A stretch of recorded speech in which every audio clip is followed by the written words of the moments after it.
El Shaddai, prêché à Los Angeles, Californie, le 16 avril 1959.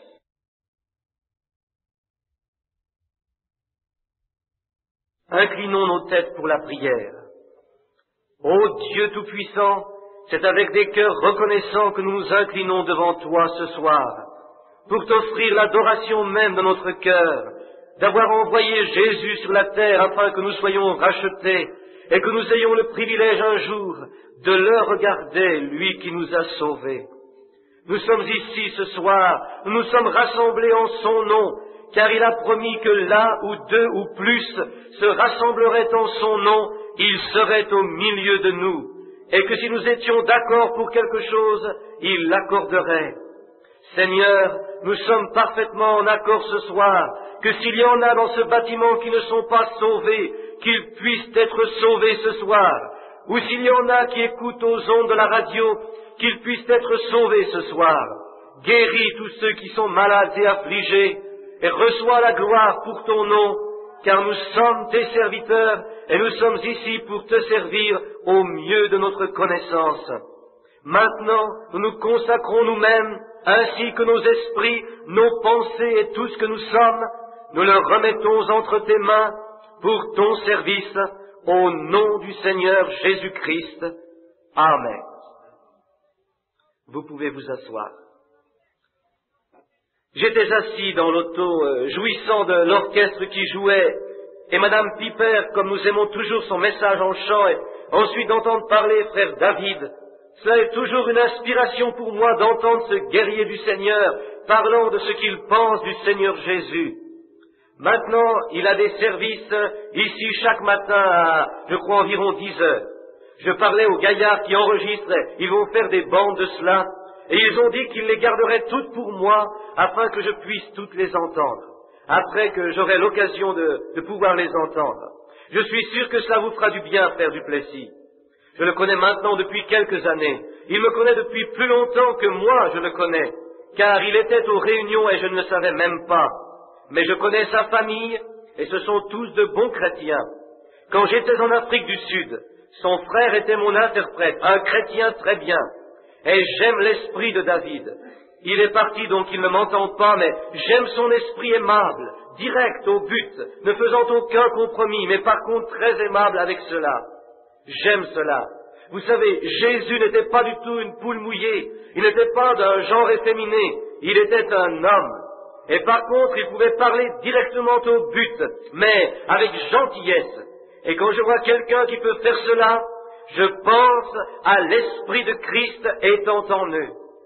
Donc, frère Duplessis prêche encore demain, et je crois demain soir, il m'a dit qu'il devait partir. Je regrette que je n'ai pas pu parler à sa femme. C'est une des plus gentilles dames.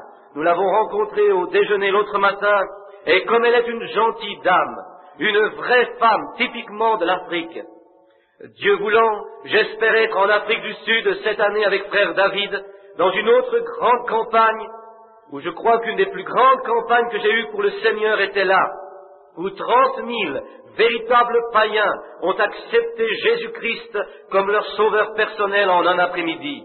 30 000 païens indigènes, et qui n'avaient jamais entendu le nom de Jésus auparavant, pour autant que je le sache. Maintenant, ils n'étaient pas tous des indigènes. Il y avait environ 10 000 Mahométans qui étaient dans ce groupe. Et maintenant, je parlais à un missionnaire il y a des années, et il me parlait de ce précieux bijou.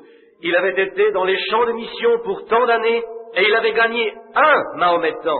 Ce sont les plus durs à gagner, car ils viennent des vieux Médo-Perses qui ne changent pas, et leur religion est la meilleure, ils disent que c'est la meilleure, et vous ne pouvez pas les changer. Voyez-vous, où je crois qu'ils ont fait leur erreur. Nous n'avons pas fait ce que Jésus nous a commandé de faire, voyez-vous. Nous sommes allés, nous avons fait des églises et des dénominations, nous avons eu des écoles, c'est très bien. Mais Jésus n'a jamais exactement donné la commission à son église de faire cela. C'était de prêcher l'évangile, guérir les malades, ressusciter les morts, purifier les lépreux. C'est cela la commission. Voyez-vous, et nous avons fait autre chose en dehors de cela. C'est la raison pour laquelle l'évangile ne s'est pas répandu comme il devrait. Retournons aux ordres généraux, frères. C'est vrai. Jésus a dit, quand je serai élevé, j'attirerai tous les hommes à moi. et c'est pour cela que je vais au travers de l'Amérique, c'est d'essayer, sans prendre d'offrande, juste les gens donnant librement quand ils désirent me donner quelque chose, pour mettre de côté assez d'argent pour aller là-bas afin de gagner quelques milliers d'âmes à Christ. Ensuite, au jour du jugement, vous serez crédités pour cela, car le Seigneur m'a commissionné d'y aller et vous m'aidez à y aller. Cela nous rendra tous participants en ce jour. Ne serez-vous pas contents en ce jour, quand il viendra et que tout sera fini? Quel merveilleux temps ce sera alors de s'asseoir. Je peux partir n'importe où, descendre d'un avion. Il y a toujours des gens là à l'aéroport. Frère Branham, vous rappelez-vous de moi? Vous avez prié pour moi pour telle et telle chose? Je vais en train. Quelqu'un passe par là et dit, êtes-vous frère Branham? Oh, j'étais dans votre réunion. J'ai été guéri du cancer il y a 10 ans. Et comme je pense comment ce sera lorsque nous nous assiérons sur les bords de la rivière de l'autre côté. Et ici nous disons seulement, oh, je me rappelle de cette réunion, bonjour, mais là, je veux un rendez-vous avec chacun de vous quand nous serons de l'autre côté. Je veux m'asseoir avec vous pour 1000 ans, avec chacun de vous, voyez, car nous n'aurons plus de temps lorsque nous arriverons là. Alors nous parlerons quelques minutes chacun, 1000 ans chacun, et nous en reparlerons alors. Ce sera merveilleux. Maintenant, parlant de bandes et ainsi de suite, quelques personnes m'ont demandé, pouvons-nous avoir les messages? Ces messages n'ont pas été grand-chose, car ils sont très enroués, j'étais fatigué, beaucoup de pensées devant moi, dont le monde n'en connaît rien. Mais nous avons des messages, là où nous avons notre tabernacle et ces choses, là où nous sommes reposés. Je crois que nous avons 500 messages différents, tous en bande. Et les gaillards ont cela à la table, et ainsi de suite, et ils les vendent pour juste un peu plus que le coût de la cassette. Ils les laissent partir avec une petite charge de manutention, et vous êtes plus que bienvenus de venir les chercher au bureau. J'ai reçu des petites notes, où pouvons-nous avoir les messages? Alors c'est là que vous les aurez, à la table des livres, là à la concession. Maintenant, nous avons eu un temps glorieux hier soir, du moins, moi j'en ai eu un. Ce que je pensais hier soir, alors que je me rappelais sortir, voyant l'église, criant et louant le Seigneur. Je pensais à un certain temps, j'aime tellement aller à la pêche, et la plupart des prédicateurs aiment aller à la pêche, vous savez. Pierre a vu le Seigneur un jour, alors qu'il pêchait avec les apôtres. Je pense que c'est la raison pour laquelle les prédicateurs aiment aller à la pêche. Je n'en sais rien pour le poulet, mais ils aiment tout cela d'après le cri du coq. Mais j'étais loin au nord du New Hampshire et je pêchais pour ces petites truites de ruisseau et le chevreuil à la queue blanche. J'étais à 3 jours au loin avec un sac sur le dos dans la montagne et j'ai monté ma petite tente et j'avais un petit poêle là pour que je puisse me réchauffer un peu le soir. C'est le printemps de bonheur. Alors que j'avais pêché le long du ruisseau où j'ai attrapé beaucoup de poissons et ce matin-là où j'étais parti tôt bien avant le lever du soleil, j'ai pris ma ligne à mouche et j'ai pris ma hache afin que je puisse couper des petits bois, couper certains des saules, afin de pouvoir aller jusque là en bas, où je savais qu'il y avait des truites, et je ne pouvais pas bien tirer ma ligne à pêche avec les mouches comme je voulais. Alors que j'avais pêché un bon paquet de poissons pour le déjeuner, je m'en retournais, et j'entendis un bruit, et je regardais au travers des petits arbustes, là où je traversais. Ma petite tente était complètement jetée par terre, une toute petite tente. Et il y avait une vieille mère ours, et 2 petits étaient entrés là-dedans, et ils avaient ruiné cette tente, elle était toute en pièces. Ce n'est pas ce qu'ils mangent, c'est ce qu'ils détruisent. J'avais un vieux tuyau à poil là-dedans, et la vieille mère ours ne faisait que frapper cela pour l'entendre faire du bruit, vous savez. J'ai remarqué qu'ils s'étaient tous détournés, elle m'a entendu quand j'ai tourné le coin. Le sol avait encore un peu de gelée dessus, et elle regarda là haut, elle cria à ses oursons, elle se sauva. Et un des petits oursons partit avec elle, juste un tout petit bonhomme, juste un tout petit gaillard. Oh, comme il était beau! Alors ils se sauvèrent, et parce que l'autre ourson ne venait pas, elle s'est arrêtée un peu, et elle appelait son ourson, un son comme un oiseau qui fait un bruit, elle. Cet autre petit ourson avait son dos tourné vers moi ou à moi, avec le dos tout en boule comme cela, il faisait quelque chose, je pensais. Oh, il a dû trouver quelque chose et il va le ravager. Alors la mère ours criait encore. Elle agissait comme si elle revenait vers moi. Vous savez, si vous jouez avec leurs oursons, parfois, ils vont vous égratigner. Alors j'avais un sac en main et j'avais un vieux fusil qui était dans la tente mais elle était toute déchirée. Et je ne voulais pas tuer la vieille mère, qui laisserait 2 orphelins dans les bois. Je ne voudrais jamais être coupable de cela. Alors je cherchais pour un arbre où je pourrais monter très vite, vous savez, si jamais elle venait. Alors j'ai pensé, je vais regarder qu'est-ce qui arrive avec ce petit ourson. Et il était si intéressé, faisant quelque chose. Il avait le dos tourné par rapport à moi, alors je ne pouvais pas le voir. Je gardais les yeux fixés sur la mère ours, car elle continuait à faire son bruit. Donc j'ai marché de côté jusqu'à ce que je parvienne à voir le petit ourson. Ah! Il avait ouvert mon bocal de mélasse. Alors moi, j'aime les crêpes. Je sais que j'ai bien des sœurs là qui aiment les crêpes aussi. J'avais un bocal de mélasse, vous savez, et je ne crois pas à l'aspersion, je les baptise. J'étais baptiste, alors je verse beaucoup de mélasse là-dessus, vous savez. Et ce petit ourson avait ouvert le pot de mélasse. Ils aiment quand quelque chose est sucré de toute manière.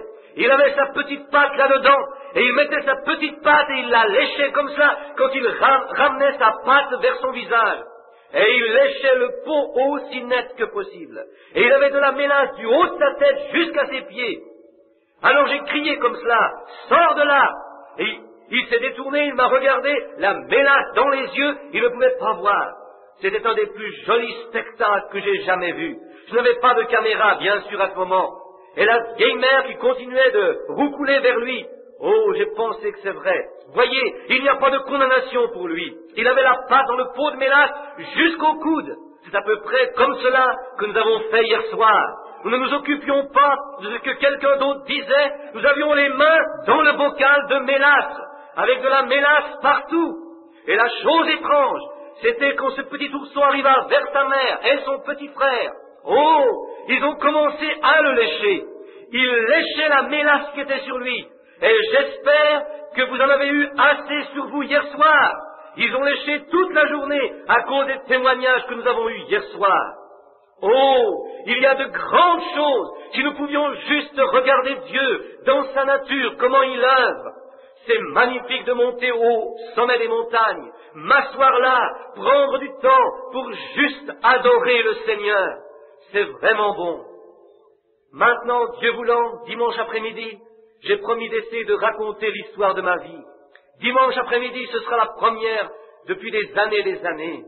Et samedi matin est le déjeuner des hommes d'affaires à la cafétéria Clifton. Si vous ne pouvez pas venir, c'est toujours plein de monde là. Si vous ne pouvez pas venir, ouvrez le bouton de la radio, car nous y serons, car nous avons vraiment un bon temps. Et ensuite, dimanche après-midi, dimanche soir, nous revenons ici à nouveau. Et bien sûr, si vous êtes des étrangers, que vous allez habiter dans la ville, venez au temple. Si vous ne savez pas où aller, nous serions heureux de vous avoir ici. Et pour le service de l'école du dimanche, je suis sûr que votre âme sera nourrie. Maintenant, nous allons ouvrir la parole de Dieu. Et je désire lire un seul verset, trouvé là où nous lisions hier soir, où nous avons fini au verset 20, du 4e chapitre des Romains dans la lecture. Ce soir, je veux lire le verset 21, car aussi hier soir, nous avions commencé au 11e chapitre de la Genèse, puis nous sommes allés au 16e chapitre de la Genèse, et nous avons frappé les endroits saillants de la vie d'Abraham. Maintenant, nous lisons ici. Et ayant la pleine conviction que ce qu'il promet, si Dieu a fait une promesse, Dieu gardera cette promesse. Et ayant la pleine conviction que ce qu'il promet, il peut aussi l'accomplir. Dieu garde ses promesses. Et Abraham était pleinement persuadé, peu importe si cela semblait ridicule à la pensée charnelle, ou à n'importe qui d'autre, cela semblait juste pour Abraham. Parce qu'Abraham ne regardait pas tellement à ce qu'était la promesse, ou combien ridicule cela était, il regarda à celui qui a donné la promesse. Cela dépend de ce que vous regardez. Et maintenant, nous allons faire un arrière-plan quelques instants, afin d'arriver à l'endroit où nous désirons ce soir arriver, et ensuite, demain soir, nous avons l'intention d'arriver au sommet de notre étude sur Abraham, Dieu voulant. Maintenant, je suis loin d'être un théologien ou un docteur, mais ce que je connais de lui, j'aime à le dire aux autres, parce que cela représente tellement pour moi. Et j'espère que cela représentera autant pour vous de l'entendre que cela le fait pour moi de le prêcher. Alors nous serons tous bénis. Maintenant, nous avons découvert hier soir qu'Abraham était un homme bien ordinaire, Il était un homme que Dieu regarda et Dieu vit son cœur. C'est comme cela que Dieu regarde à l'homme. Il regarde au cœur de l'homme. L'homme regarde à l'apparence extérieure, Dieu regarde au cœur. Donc peu importe combien pauvre vous êtes, combien vous semblez incompétent, combien vous avez d'éducation, combien vous êtes illettré, cela n'a rien à voir. Dieu regarde à votre cœur. Rappelez-vous toujours de cela. C'est dans le cœur que Dieu œuvre.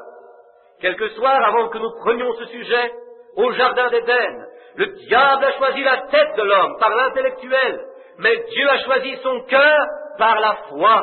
Et si vous marchez par la foi, vous devez croire des choses que vous ne pouvez même pas voir, ni raisonner avec votre pensée. Nous rejetons le raisonnement.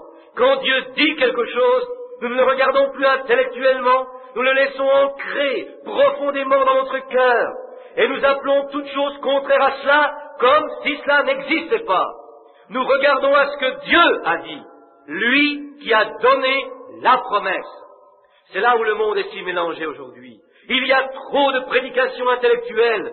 Au lieu d'avoir des églises remplies de l'esprit, qui adorent dans l'esprit, ils écoutent des messages intellectuels.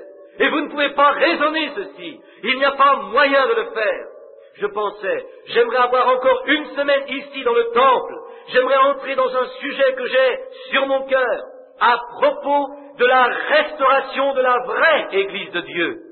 Comment le gazam a mangé, le asile a mangé, tous ces insectes différents, c'est le même insecte, mais dans des formes différentes de sa vie. Et ils ont tout mangé. Et ce qu'ils ont mangé, ils ont fait des choses faites de main d'homme. Dieu ne restaurera jamais au travers de ces choses-là. Il va le faire croître directement du cep, de la souche. Je restaurerai, dit le Seigneur.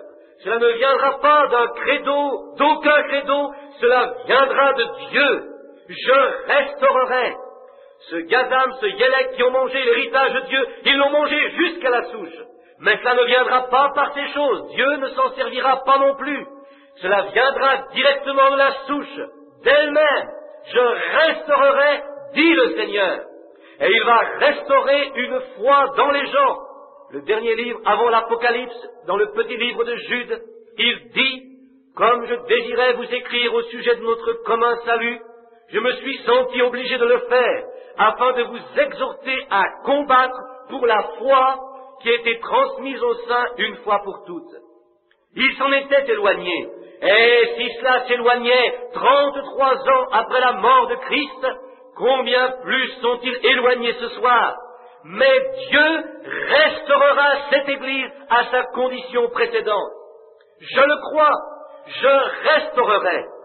Ensuite, nous devons revenir, et c'est pour cela que j'enseignais sur Abraham, afin de vous faire savoir que la plus grande chose que je découvre dans l'Église ce soir parmi les gens, de toutes les Églises, quand je dis Église, je veux dire toutes, je trouve deux différentes classes de gens. Je trouve des gens fondamentalistes, qui positionnellement connaissent leur position en Christ, mais ils n'ont pas de foi pour cela.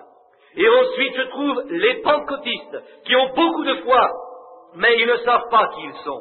Alors c'est tout comme un homme qui a beaucoup d'argent à la banque, il ne sait même pas écrire un chèque. Et l'autre peut écrire un chèque, mais il n'a pas d'argent à la banque. Si vous pouviez unir ces deux ensemble, si vous pouviez prendre la foi qui est dans les pentecôtistes, ou dans les gens fondamentalistes, ou prendre le Saint-Esprit, je voulais dire qui est dans les gens pentecôtistes, dans le croyant fondamentaliste, ou prendre leur position, laisser les pentecôtistes connaître leur position, comme le fondamentaliste la connaît, il y aurait quelque chose qui arriverait. Mais le problème avec les gens aujourd'hui, ceux qui ont le Saint-Esprit, ils ne savent quoi en faire. Ils l'envoient tout au vent en vapeur, au lieu de le faire œuvrer pour le Seigneur. Ils le crient, le louent, c'est très bien, mais mettons-le à l'œuvre. Faisons les œuvres pour le Seigneur. Comme Benjamin Franklin, quand il a découvert l'électricité, il commence à crier « Je l'ai, je l'ai !» Mais juste de dire qu'il l'avait, parce qu'il le sentait qu'il l'avait, mais cela ne fera jamais de bien jusqu'à ce qu'il le mette en action. Maintenant, voyez ce que cela produit. Et le Saint-Esprit va illuminer le monde avec l'Évangile, tout comme l'électricité l'a fait, et nous pouvons le mettre en œuvre. Mais vous devez laisser œuvrer le Saint-Esprit. Les gens aujourd'hui veulent juste être divertis. Si vous remarquez, sur la plateforme, ou des endroits différents partout, pas seulement ici, mais partout, les gens qui passent s'attendent à. Ils ont eu trop de campagnes de guérison. hautement pressurisé du dernier jour. C'est exactement vrai. Les gens disent, oh, je l'ai dans ma main. Frère Branham souffle notre éditeur. Le sentez-vous, le sentez-vous? Non, vous ne le sentez pas. Vous sentez peut-être votre main, mais c'est tout ce que vous sentez. C'est exact. Jésus n'a jamais dit, l'avez-vous senti? Il a dit, l'avez-vous cru? Pas l'avez-vous senti? Vous le croyez. La foi n'est pas un sentiment. La foi est quelque chose que vous ne sentez pas. Aucun sens ne le déclare. Seulement ce sixième sens, cette foi qui le sait. Vous ne sentez pas, goûtez pas, sentez pas ou n'entendez pas, mais vous le savez parce que Jésus l'a dit. C'est suffisant.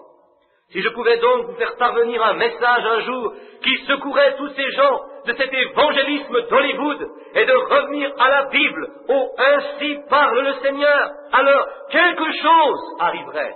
Et c'est ce que j'ai ardemment désiré voir. Nous avons eu ici une bonne secousse au temple, mais je voudrais voir un réveil dans le temple. Maintenant, un réveil, ce n'est pas conduire à l'église de nouveaux membres, un réveil, c'est de ranimer ce que vous avez déjà. C'est ce dont nous avons besoin. C'est un réveil. Avez-vous déjà vu la mer avoir un réveil? Certainement.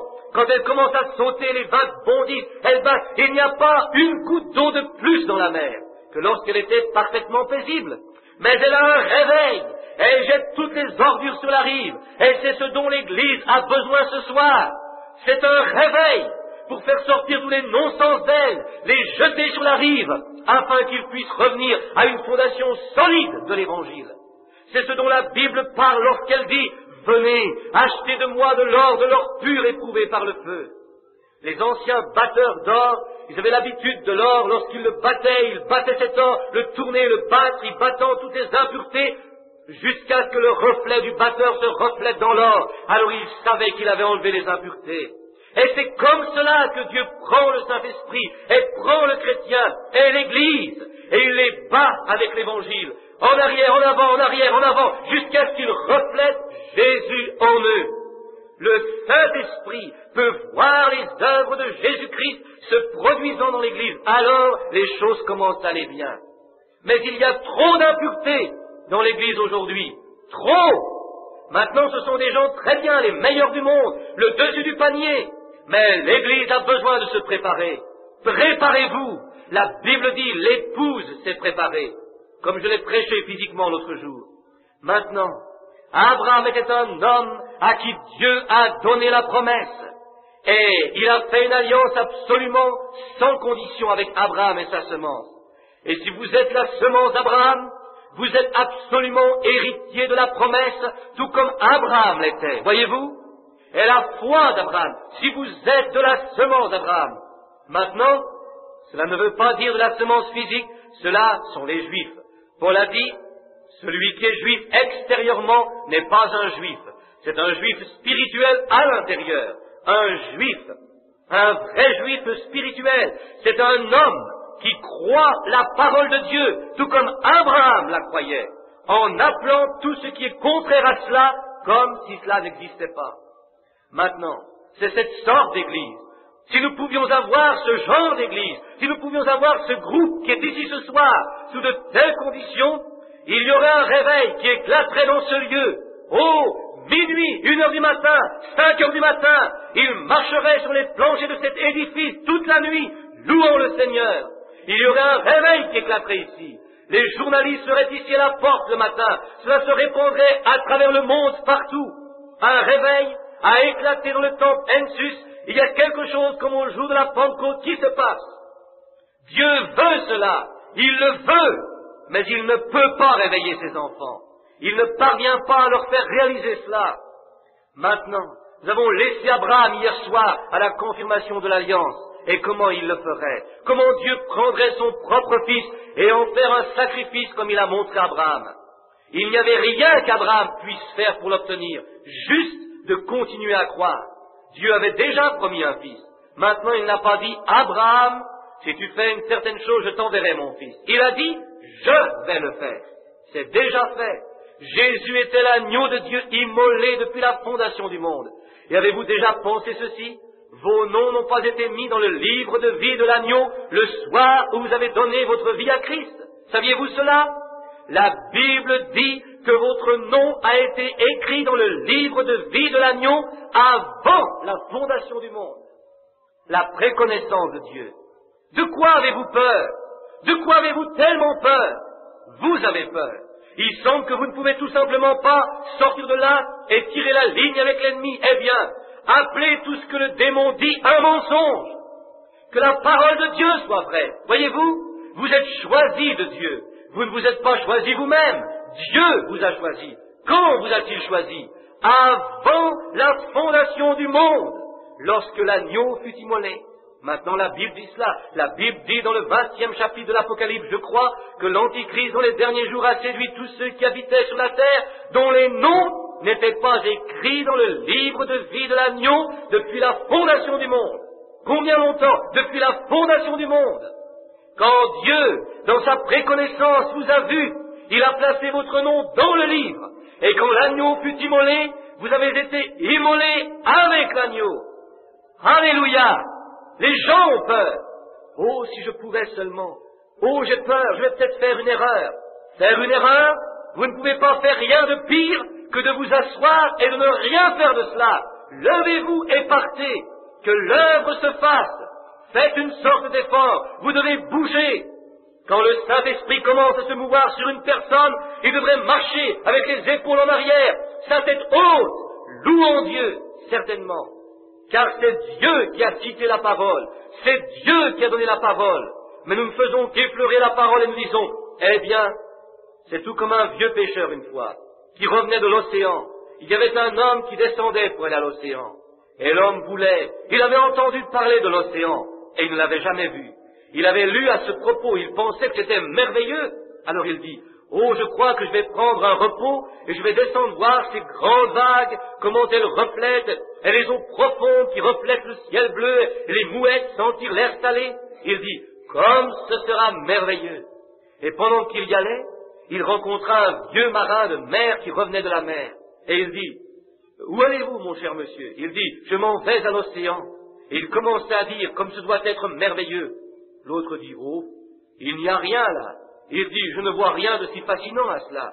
Je suis né sous la mer il y a 60 ans, j'y suis resté depuis, je n'y vois rien de si fascinant. Voyez-vous, il y était tellement souvent, jusqu'à ce que cela lui fasse perdre son enthousiasme. Et c'est comme cela avec vous les gens. Vous voyez l'œuvre du Saint-Esprit tellement que cela a perdu de sa victoire, ou vous avez perdu votre victoire sur cela. Cela devient une chose commune. Dieu commence à montrer des choses, à mouvoir des choses dans l'esprit. Cela devrait, la parole va de l'avant. Vous dites, oui, c'est très bien. Oh, sûrement, je crois que c'est la parole de Dieu. Oh, my, cela devrait nous faire frémir. Cela devrait être frais à chaque jour. Oui, monsieur, tout nouveau pour nous tout le temps. Cela nous fait frémir, de nous nourrir et de festoyer avec la parole de Dieu.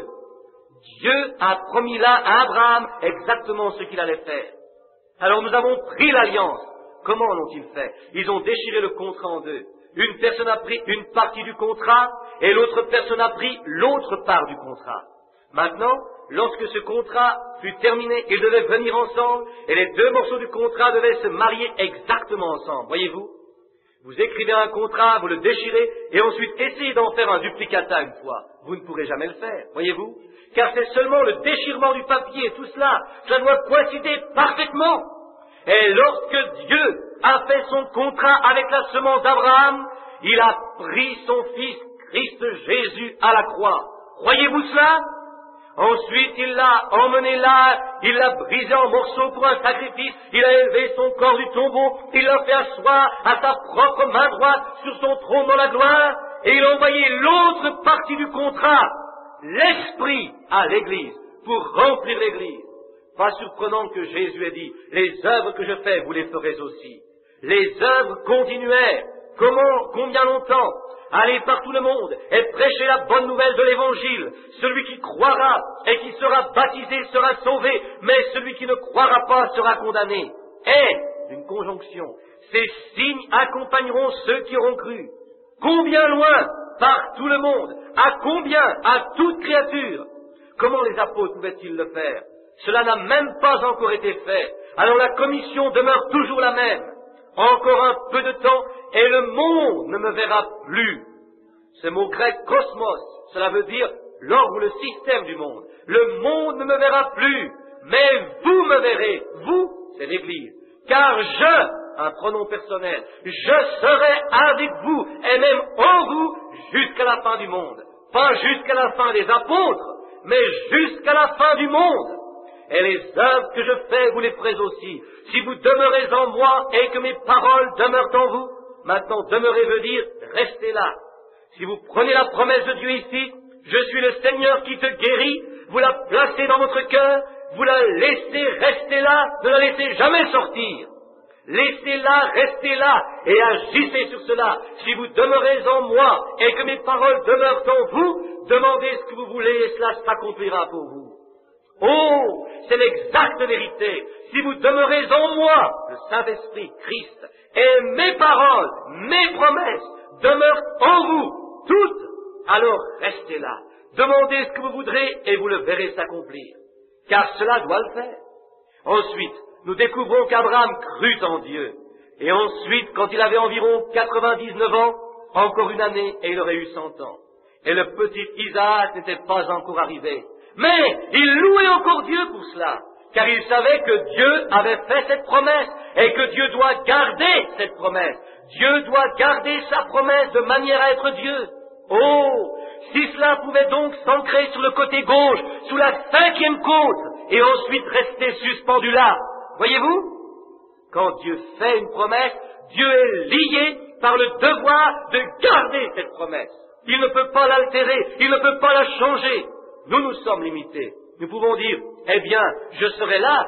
Nous devrions dire, si Dieu le veut. Mais voyez-vous, nous sommes limités. Nous pouvons dire des choses et faire des erreurs, mais il est infini et il ne peut pas faire une erreur. Et toutes les fois qu'il fait quelque chose, cela est fait parfaitement. Cela ne peut jamais être mieux. Et de la manière même qu'il agit, cette manière est parfaite. Si un pécheur, le premier pécheur qui soit venu à lui, qui se soit repenti, et que Dieu ait accepté sa repentance, si le deuxième pécheur vient, il doit agir de la même manière qu'il l'a fait la première fois. Si un homme est venu à lui pour la guérison, et que Dieu l'a guéri sur la base de sa foi, la prochaine fois qu'une personne malade vient, il doit faire la même chose, sinon il a mal fait quand il a guéri le premier homme. Il a fait une erreur. Dieu devrait se lever et dire, j'ai fait une erreur en guérissant les gens là-bas, dans les jours des apôtres, parce que je ne guéris plus les gens maintenant. Pouvez-vous imaginer Dieu, le Tout-Puissant, disant une telle chose? Jamais! Pas Dieu, c'est nous. Il n'y a rien de faux avec Dieu. C'est nous, notre foi, si vous pouvez le croire. Chaque préparation a été faite. La guérison a déjà eu son expiation. Les péchés sont déjà là sous l'expiation. Toutes choses sont prêtes. Venez, c'est vrai, le souper des noces est préparé. Mais des excuses sont données. Mais il a dit d'aller dans le dernier appel était d'aller chercher les malades et les infirmes, une campagne de guérison juste avant le souper des noces. Maintenant vous voyez où nous en sommes. Allez chercher les infirmes, les boiteux, les aveugles dans les rues et dans les chemins, le long des haies, emmenez-les, guérissez-les, laissez-moi leur montrer ma miséricorde, et alors ils me croiront. C'est vrai. C'est le dernier appel de Dieu, l'appel du souper, c'est la guérison, le dernier appel. Maintenant, après qu'Abraham, quand il avait 99 ans, nous arrivons maintenant au 17e chapitre, le prochain chapitre de la Genèse, et Dieu lui a paru encore. Et quand il lui a paru cette fois-ci, il lui a paru dans le nom du Dieu Tout-Puissant. Le nom hébreu là est El Shaddai. Ce qui veut dire El veut dire Dieu, le puissant de Genèse 3, le puissant. El, Dieu, le donateur de vie. Shad, cela veut dire le saint, comme pour une femme. Shaddai veut dire les saints, ou au saint, pluriel. Et Dieu a paru à Abraham au nom du Dieu Tout-Puissant, au saint. Quelle chose qui apparaît à un vieil homme de 100 ans. Et son corps était comme mort. Et après lui avoir fait la promesse qu'il aurait un bébé par sa femme Sarah, et elle, avec 90 ans, pensez-y. Maintenant, quelle promesse, Abraham? Tu es vieux, ta force est anéantie. Pour les derniers 25 années, tu m'as fait confiance. Mais maintenant, je veux te dire ce qu'est mon nom. Mon nom est celui qui a des saints, le Tout-Puissant. Je suis le Dieu qui a des saints. maintenant surveillez.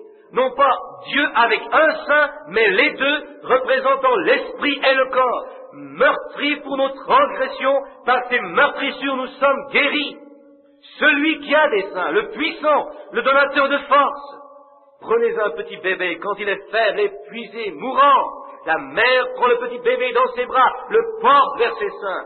Et le pauvre petit grogne, pleure, mais aussitôt qu'il commence à se nourrir de la mère, qu'est-ce qu'il fait? Il tire la force de la mère dans son propre corps. Il cesse alors de pleurer, il commence à rire, il est satisfait. Et Dieu, quand un croyant peut prendre possession de la promesse de Dieu, Dieu par Christ verse sa force dans le corps du croyant. Et pendant qu'il reprend la santé, il est satisfait. Alléluia! Le croyant se nourrit de la parole. Celui qui a des seins, le Nouveau Testament, l'Ancien Testament, se nourrissant de la promesse de Dieu, et en prenant la promesse de Dieu de guérison, de salut, quoi que ce soit, il se repose sur les seins de Dieu, tout aussi satisfait qu'il peut l'être. Personne ne peut l'enlever de là. Il se tient accroché là pour sa vie, se nourrissant de la force de Dieu dans son corps. Alléluia! Vous avez été la femme la plus vile de ce pays. Vos noms ne sont peut-être même pas dignes pour que même les chiens les jappent, mais laissez-moi vous dire quelque chose. Si vous vous emparez de la promesse de Dieu, si vous vous agrippez à cela, si vous vivez, Dieu versera sa force en vous jusqu'à ce que vous soyez si saints que tous sauront que vous êtes un chrétien. Voilà. Vous avez été un contrebandier, un joueur, quoi que vous étiez, peu importe. Si vous prenez possession de ce Dieu qui a des seins, pendant tout le temps que vous vous nourrissez, vos petits pieds avancent, vos mains bougent. Qu'est-ce que c'est? Vous avez des douleurs de croissance. Vous en sortez. Le Dieu qui a des seins, le donateur de force, le Dieu qui nous suffit. Abraham, tu es vieux. Tu es juste comme un petit bébé, et tu n'as pas de vie dans ton propre corps. Ton corps est comme mort. Mais je suis celui qui a des seins. Prends seulement possession de ma promesse, continue de te nourrir. Et il s'est nourri pendant 25 ans. Nous pouvons à peine nous nourrir pendant 2 minutes. Et ensuite nous disons que nous sommes la semence d'Abraham. Alléluia! Je suis la semence d'Abraham. Prenez possession de la promesse de Dieu et restez-y. Restez là simplement, nourrissez-vous. Il satisfait. Quand un homme entend, la foi vient de ce que l'on entendre que Christ est mort pour ses péchés, et il l'a accepté parce que Dieu a frappé à son cœur, et qu'il a une invitation pour le souper de l'agneau. Alors il prend possession avec toutes ses forces, il se nourrit et se nourrit, jusqu'à ce que son esprit commence à grandir. Il est rempli du Saint-Esprit, il devient un vrai chrétien, né de nouveau. Un homme qui est malade entend, la foi vient de ce que l'on entend. Dieu est le guérisseur. Il prend l'autre sein et s'appuie seulement jusqu'à ce que la bonté de Dieu, attirant ses promesses, les tirant de la Bible, chaque jour la lisant, la croyant, prenant Dieu, le louant, satisfait que vous allez être parfaitement rétabli. Il y avait une petite femme ici hier soir, dans une chaise roulante. Je ne la vois pas maintenant. Je suis descendu pour prier pour elle hier soir. Il y a quelques soirs, elle est descendue de sa chaise, elle commença à marcher. Un homme voulait l'aider, elle dit « Enlevez-vous de moi !» Elle continua à marcher. Et hier soir, quand je suis allé prier pour ceux qui étaient sur les chaises roulantes, j'ai pensé que je prierais pour elle d'abord. Elle m'a dit « Frère Branham, le Seigneur m'a déjà guéri. » Elle dit « Je m'assieds tout simplement ici pour me reposer, mais je vais me lever dans quelques minutes. J'ai déjà marché 4 ou 5 fois aujourd'hui. Je suis de mieux en mieux tout le temps. » Elle est peut-être assise quelque part dans l'auditoire ce soir, ou autre. Elle n'est pas assise ici dans sa chaise roulante en tout cas. Pourquoi? Elle s'est emparée des seins de Dieu. Elle se nourrit des forces, certainement. Oh, je suis si heureux de savoir que l'homme ne vivra pas de pain seulement, mais de chaque parole qui sort de la bouche de Dieu. Il nourrit ses petits. Il verse sa force dans ses croyants au travers de sa parole. L'homme ne vivra pas de pain seulement, mais de chaque parole qui sort de la bouche de Dieu. Alors, lorsque le croyant vient se présenter à El Shaddai et qu'il s'appuie sur sa poitrine et qu'il puise la force de Dieu dans son propre corps, voyez-vous, en croyant sa parole. Oh, béni soit le nom du Seigneur. Maintenant il dit à Abraham, bien que tu sois vieux, ton âge est passé, tu es si vieux, tu as 100 ans, mais tu crois à la promesse. Alors je suis le Dieu qui a des seins, je vais verser ma force en toi. Nous allons voir demain soir s'il l'a fait ou non. Je vais te nourrir jusqu'à ce que tu reprennes tes forces à nouveau.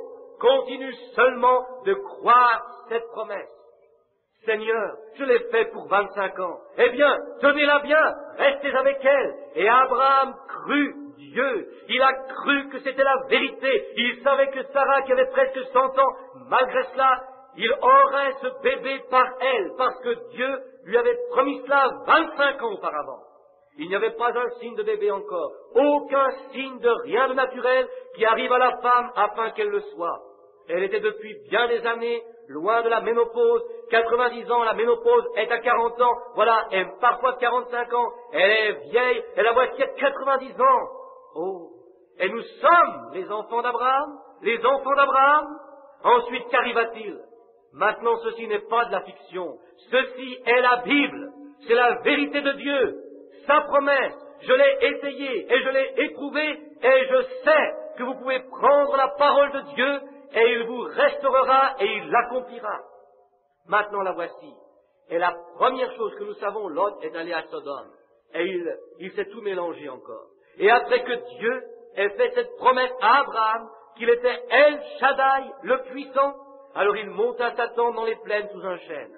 Et un jour, en plein cœur du jour, vers 3 ou 4 heures de l'après-midi, je suppose, quand le soleil occidental brille, chaud en Canaan, les rayons directs de cette chaleur peuvent faire même des ampoules rapidement.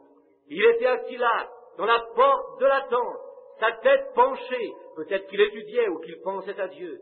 Et il leva ses yeux, et il vit 3 hommes qui venaient. Et dans un sens, Abraham voulait être aimable. Alors, il trouvait que ces hommes marchaient étrangement, tout poussiéreux de la rue, habillés d'une façon ordinaire. Et ils venaient là marchant. Et Abraham sortit et les invita. Autrement dit, quelque chose comme ceci. Messieurs, vous êtes fatigués, vos pieds doivent être lasses.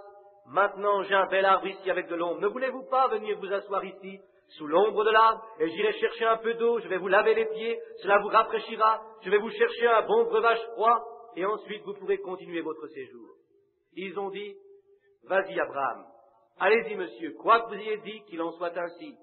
Je peux m'imaginer voir Abraham courir à travers les petites tentes, vous savez, arriver à la grande tente, il dit, Sarah, verse 3 repas tout de suite, passe-le aux amis, enlève-y toutes les mottes, fais des gâteaux sur le feu, quelqu'un est là-bas. Il y a tout simplement quelque chose à propos de ces hommes qui me semble étrange. Ce ne sont pas des prédicateurs ordinaires. Alors, le voilà, il court derrière la tente, il y avait là une petite écurie où il gardait des veaux. Il tâta jusqu'à ce qu'il trouve le plus gras. Il le donna à ses serviteurs, disant, allez, apprêtez-le tout de suite. Il retourna, et Sarah avait fait cuire un gâteau. Et elle les donna à Abraham, il les sortit, il leur donna les gâteaux. Et ils s'assièrent pour manger. Maintenant, pensez-y, ils mangeaient des côtelettes de veau, ils buvaient du lait et mangeaient des gâteaux au maïs avec du beurre. Oh, c'est un bon repas de régime. Alors, ils les avaient tous là mangeant. Et je puis m'imaginer Abraham cherchant un flybush. Je suppose que vous ne savez pas ce qu'est un flybush. Et il faisait partir les mouches. Vous savez, combien savent ce qu'est un flybush? Oh, regardez, tous les gens du Kentucky ici. Nous n'avions pas de porte par avant jusqu'à il y a quelques années. Nous avons toujours eu un vieux flybush. Ce qui traduit littéralement signifie un arbuste pour les mouches, note de l'éditeur. De mon temps, le dimanche au dîner, je me tenais là à chasser les mouches. Une toute petite cabane en bois. Il n'y avait pas de châssis là-dedans, juste une porte que l'on poussait, les mouches rentraient, donc il fallait toujours les chasser. Alors je peux voir Abraham, se tenant là avec son flybush, chassant les mouches. Il regardait toujours vers eux, se disant, ce sont des hommes étranges, poussiéreux, ayant voyagé de loin. Et après un moment, lorsqu'ils eurent fini de manger, c'est étrange que ces hommes mangeaient. Ils étaient habillés avec des vêtements ordinaires, de la poussière sur leurs vêtements, mangeant de la viande et buvant du lait. Et l'un d'entre eux était Dieu lui-même. C'est ce que les Écritures disent. Abraham l'a appelé Seigneur, S majuscule, E-I-G-N-E-U-R,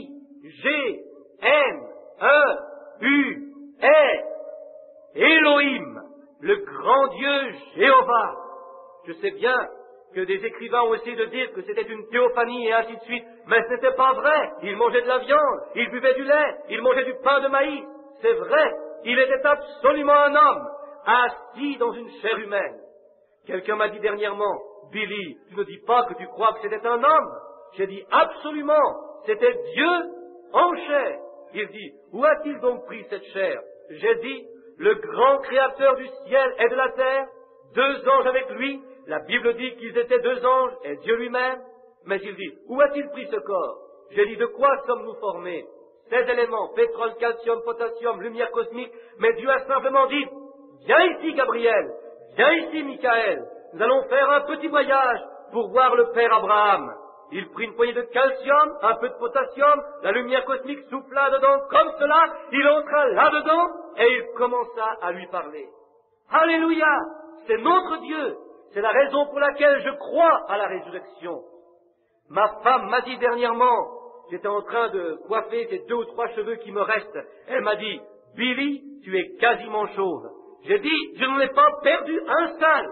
Elle dit, veux-tu bien me dire où ils sont? J'ai dit, très bien. Dis-moi où ils étaient avant que je les aie, et je te dirai où ils sont et où ils m'attendent. Amen. C'est vrai. Frère, je vous dis que je crois à la résurrection. Dieu parlera un de ces jours, et nous serons transformés à son image et à sa ressemblance, des hommes et des femmes, pas des anges, mais des hommes et des femmes. Dieu a fait les anges, et nous ne serons jamais des anges. Nous n'avons pas été faits pour être des anges. Les hommes sont faits pour être des hommes. Dieu a fait l'homme. Il s'attend à ce qu'il soit un homme. C'est le patron de Dieu. Et il a fait ce corps, et il entra là-dedans, il mangea, disparut de devant Abraham, Dieu lui-même, Elohim. Et il était là, parlant à Abraham. Et il dit, Abraham, où est ta femme, Sarah? Un étranger. Comment savait-il qu'il était marié? Comment savait-il qu'il avait une femme, que son nom était Sarah? Vous voyez le même Saint-Esprit dans ce bâtiment ici ce soir, disant la même chose. Un étranger, avec de la poussière sous ses vêtements, en chair humaine, et il dit, Abraham, où est Sarah, ta femme? Oh, il dit, elle est dans la tente. Et la Bible nous dit que la tente était derrière lui. Et il dit, Abraham, crois-tu que je pourrais te cacher quelque chose, voyant que tu as cru Dieu durant tout ce temps? Il dit, je vais te visiter le mois prochain, selon le temps de la vie par Sarah. Et Sarah dans la tente, elle n'a pas ri fort, mais il a dit que intérieurement, elle a ri en elle-même.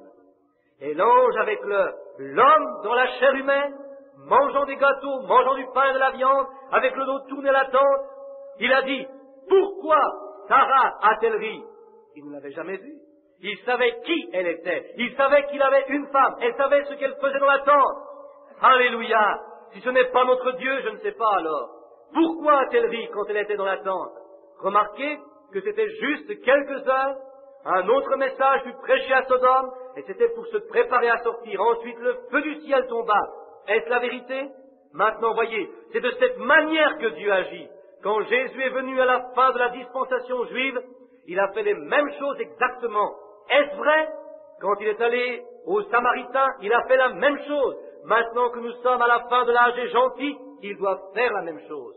Il ne l'a jamais fait avant la fin de l'âge, à la clôture de l'âge. Maintenant, écoutez ce que Jésus a dit. Comme il en était au jour de Sodome, oh, que cela s'ancre profondément.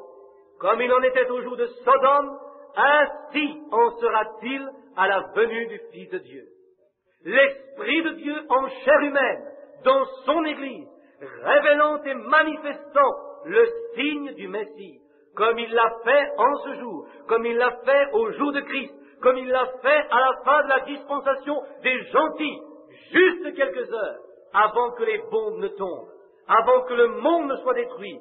De grands hommes, des scientifiques, des généraux, ainsi de suite, disent que la prochaine guerre ne durera qu'environ 3 minutes.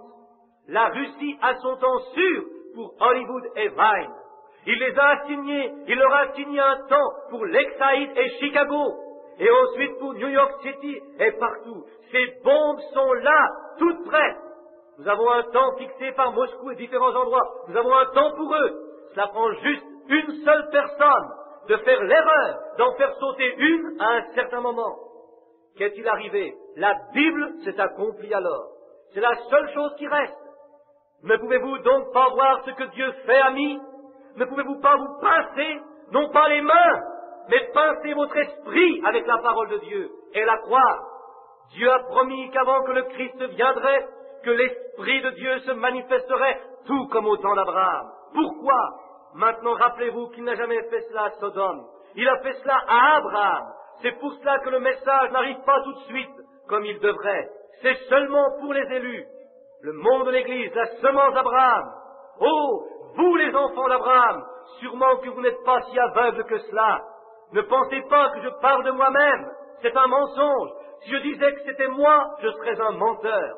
Je parle de l'Esprit de Dieu au milieu de nous, faisant la même chose, l'ange du Seigneur.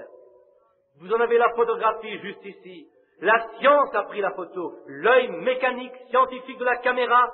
George Gillespie a examiné cette photo de Houston ce soir.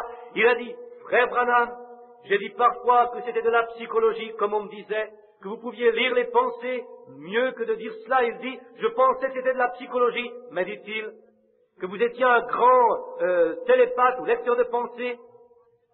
Mais, dit-il, l'œil mécanique de cette caméra ne prendra pas la psychologie. Il dit, la lumière a frappé la lentille.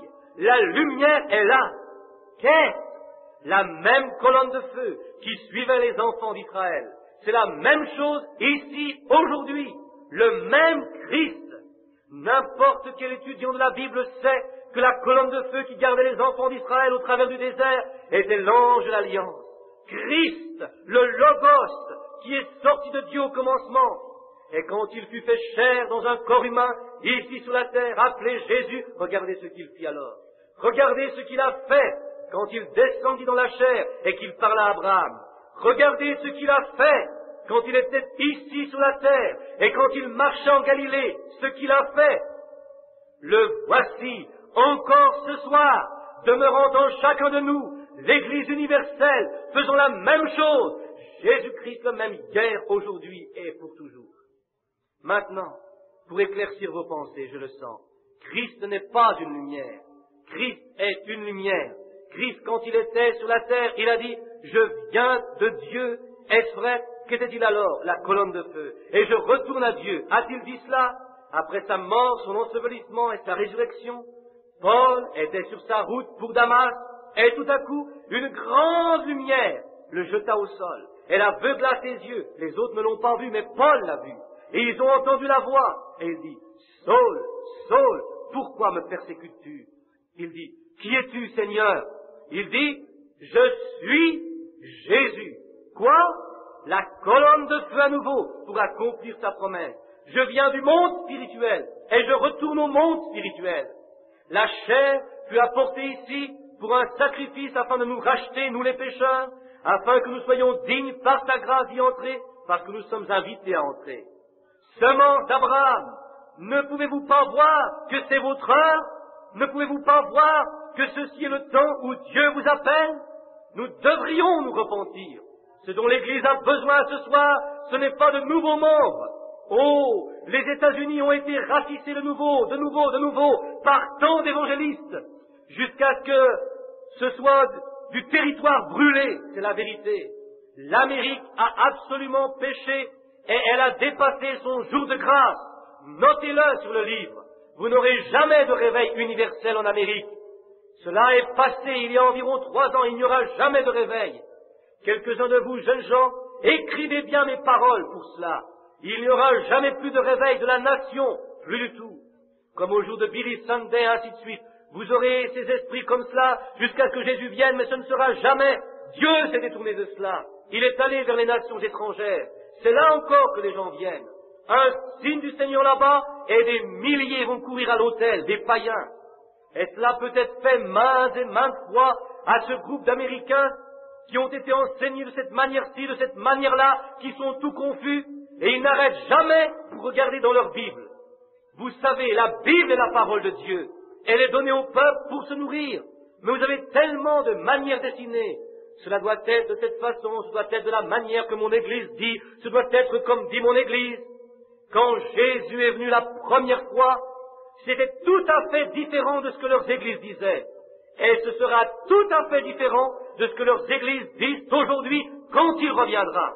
Parce qu'il a dit, j'ai caché ces choses des yeux des sages et des intelligents, et je le révélerai aux enfants qui veulent apprendre. Si vous êtes consentants pour apprendre, prenez la Bible et sondez les Écritures, car ce sont elles qui témoignent de moi, dit Jésus. En elles, vous pensez avoir la vie éternelle, et elles témoignent de moi. Vous savez, quand il vint, son ministère était si surnaturel qu'il aveugla les yeux des prédicateurs de ce jour. Ils ne pouvaient pas le voir. Ils ont dit, « Oh, celui-là qui dit à ces gens ce qui ne va pas chez eux, leur disant leur nom ces choses, c'est un esprit de démon en lui, c'est Belzébul. » Jésus a dit, « Je vous pardonne pour cela, mais un jour le Saint-Esprit... » Partie coupée sur la bande originale anglaise, note de l'éditeur. Viendra pour faire la même chose. Un mot contre cela ne sera jamais pardonné dans ce monde ou le monde à venir. Surveillez Sodome. Maintenant il a dit, comme il en était au temps de Noé, des blasphémateurs, ainsi de suite, comme il en était du temps de Sodome. Sodome, c'est lorsque le feu tomba. Le feu va tomber cette fois-ci, pas de l'eau, du feu. Le feu tombera du ciel. La Bible le dit. Ces acides volcaniques qui sont là-haut, un de ces jours, vont pousser un de ces missiles à travers, et cela va former une chaîne autour comme cela peut-être. C'est de cette manière que cela viendra. Le temps est proche. Nous savons que cela ne peut tarder longtemps. La science dit encore 3 minutes de plus, et ce sera minuit. L'horloge frappera à une de ces heures. Tout sera parti dans la période de quelques minutes. Le monde sera en feu. Mais avant que ça n'arrive, l'Église sera dans la gloire. Alors, si la fin des temps est si proche, la venue du Seigneur est plus proche, alors que faisons-nous? Nous sommes assis, surveillant ces choses, nous retournons à la maison et nous disons, n'était-ce pas merveilleux? Ce n'est pas la manière de le faire. Agrippez les Écritures. Commencez à le faire avec la prière sur votre cœur. Seigneur Dieu, est-ce si près? Aide-moi, ô Seigneur, de connaître ta parole.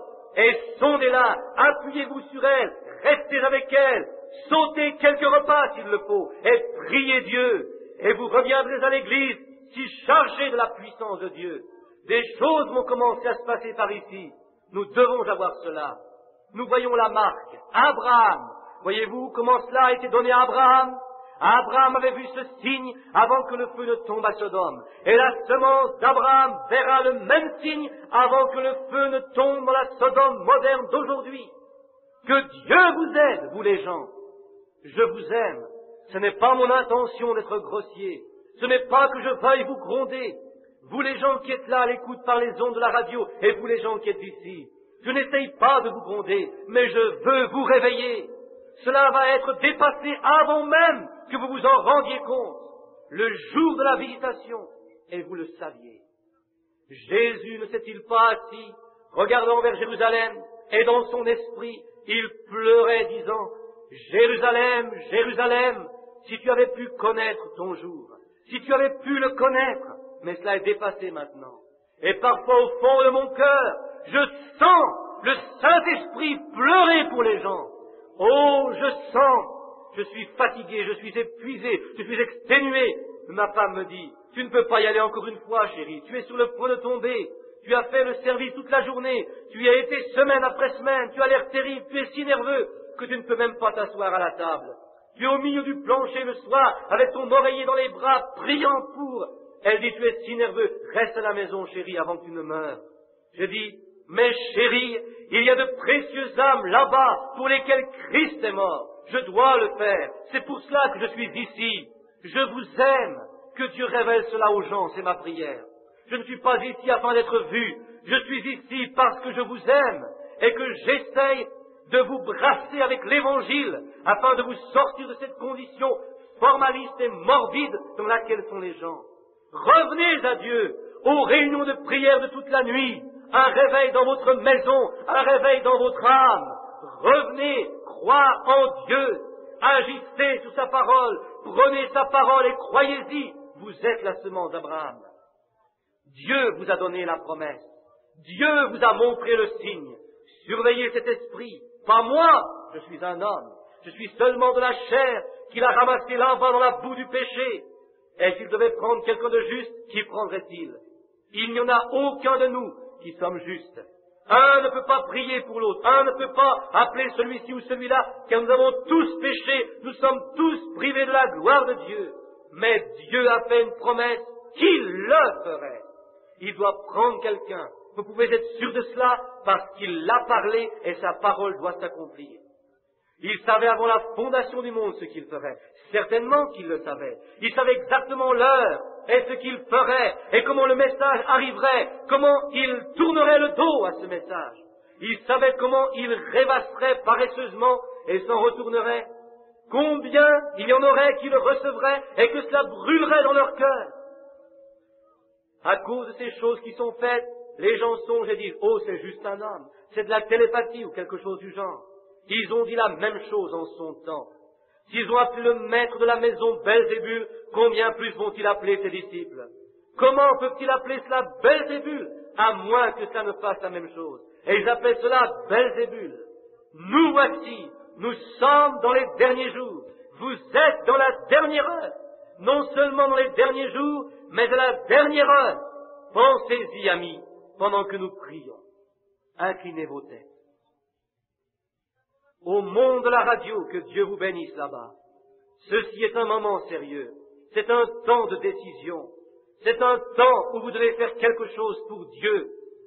Je ne parle pas, bien sûr que je parle aux pécheurs, mais je parle principalement à l'Église. À l'Église. Cela fait des années après années que cette chose se meut au travers de la nation. La fin est proche. Les signes ont été accomplis. Il a dit, surveillez le figuier quand il pousse. Il a dit, considérez-le, et le figuier, lorsqu'il commence à pousser tous ces bourgeons, quand vous voyez le figuier, tous les autres arbres pousser des bourgeons, vous savez que l'été est proche. Regardez bien ceci.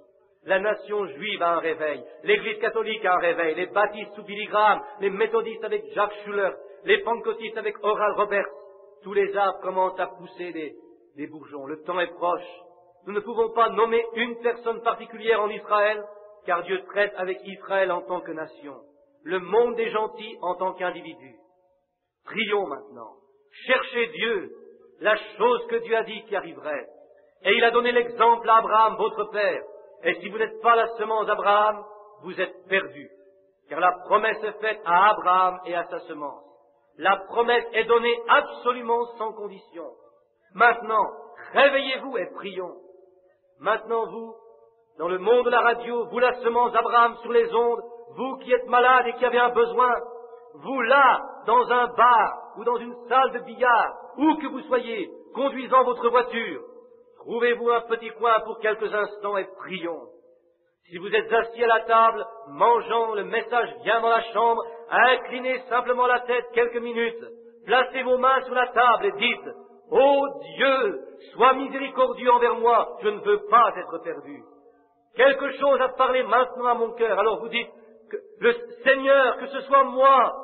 Si vous êtes dans un restaurant, alors faites la promesse à Dieu maintenant pendant que nous prions, et ensuite faufilez-vous quelque part, sortez de la salle de billard, où que vous soyez, tirez votre voiture, mettez-la sur le bord de la route quelque part, stationnez-la prudemment, et ensuite mettez-vous à genoux, et allez rapidement à la maison, allez dans votre chambre à coucher, dites, Seigneur, je veux en discuter avec toi.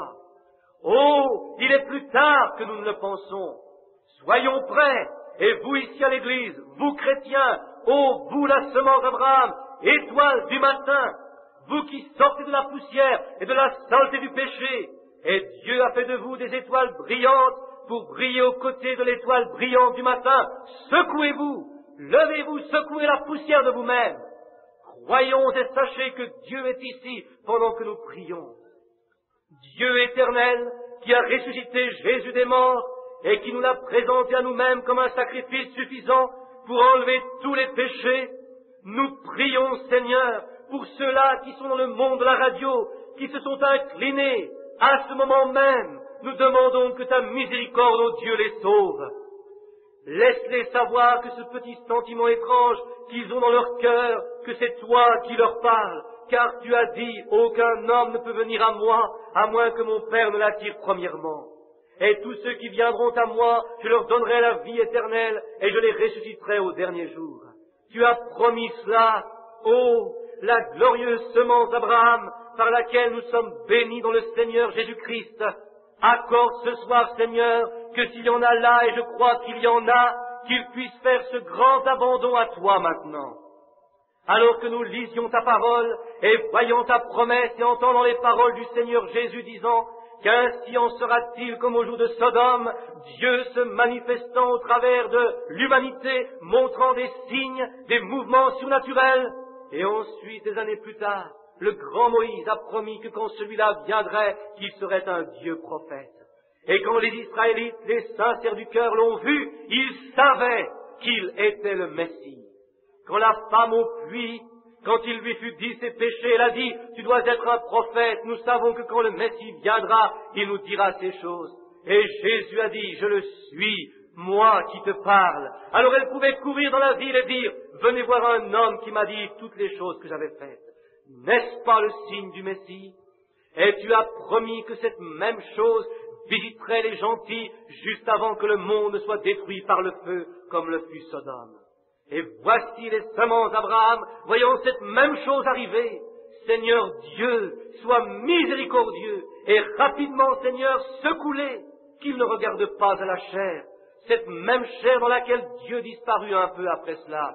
Elle a disparu parce que Dieu n'a fait que s'en servir. Ainsi en sera-t-il avec la chair qu'il utilise maintenant, elle disparaîtra un de ces jours. Elle retournera à la poussière de la terre si Jésus tarde. Mais l'Esprit de Dieu vivra continuellement pour toujours. Seigneur, que les gens puissent voir ceci. Guéris les malades et les affligés. Sois miséricordieux, ô Dieu. Sauve les perdus. Ramène le garçon ou cette fille qui erre, homme ou femme ce soir, ramène-les en sécurité à la bergerie, ô Dieu.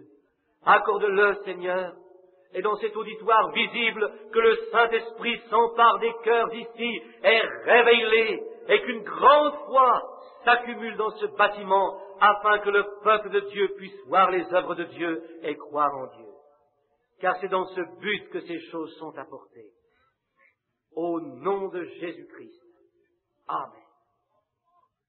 Je veux voir Jésus un jour. Pas vous? Quand j'atteindrai cette grève dans la terre au loin, je veux voir Jésus. Pas vous? Combien connaissent cette vieille chanson? Je veux voir Jésus. Pas vous? C'est une ancienne chanson, elle est très belle. Je me rappelle un matin, me réveillant, j'ai essayé de faire un feu dans mon vieux poêle, et la chose ne voulait pas brûler. J'étais assis là, oh, j'avais froid. Il y avait de la gelée partout sur le plancher, une toute petite cabane. Et j'essayais d'allumer le feu, et le vent était descendu dans la cheminée, ça ne marchait pas. Et Sœur Cadell vint d'Indianapolis chantant « Je veux voir Jésus, pas vous ?»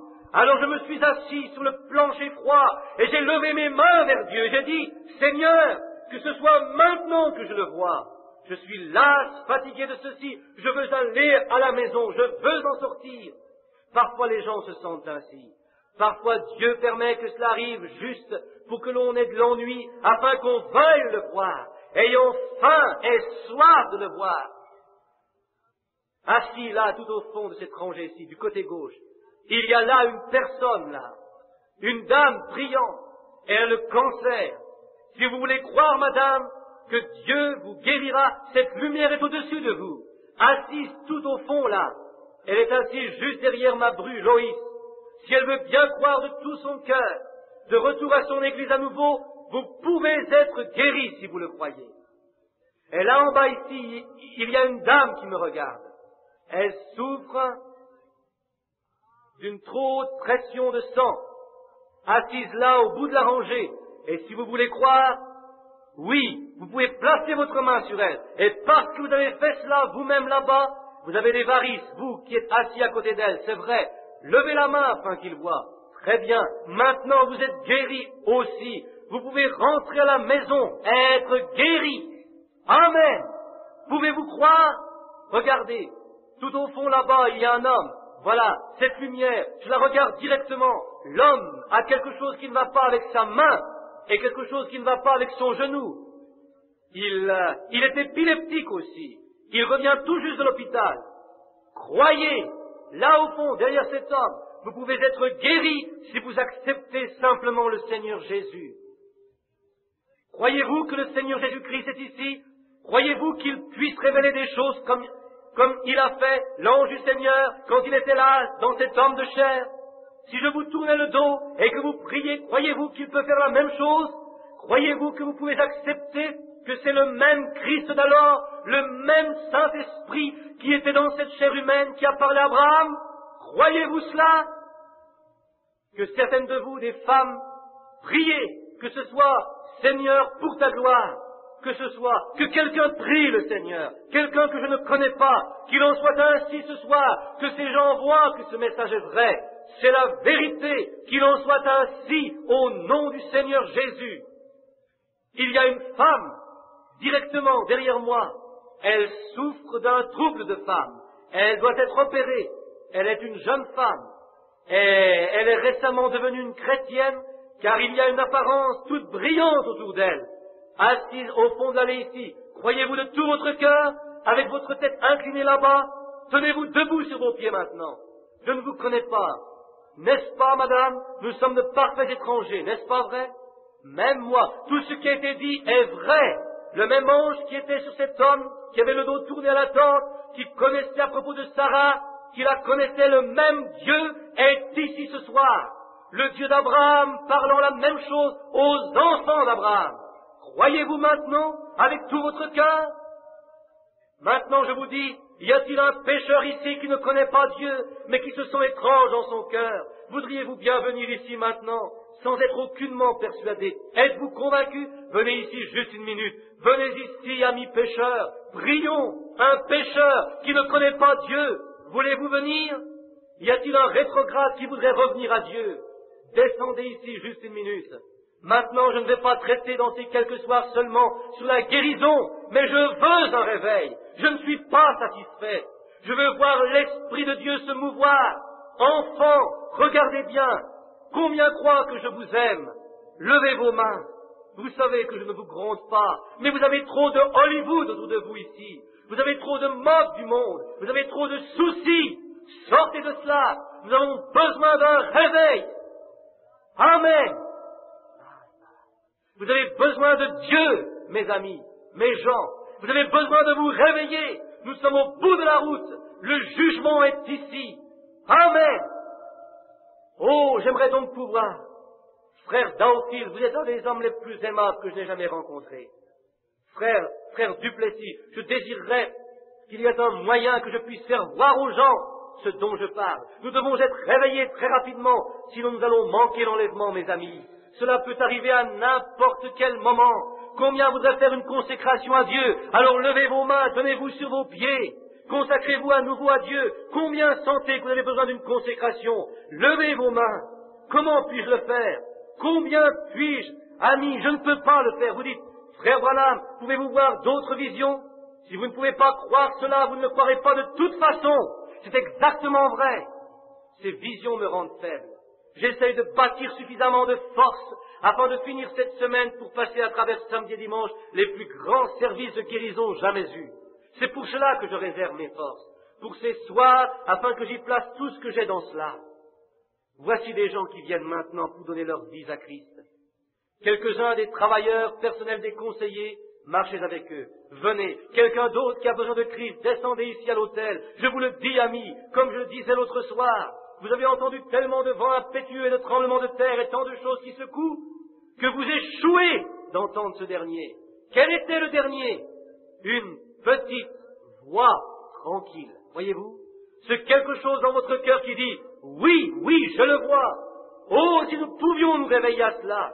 C'est ce dont nous avons besoin. Qui pourrait prier une prière qui reconsacrerait ces gens?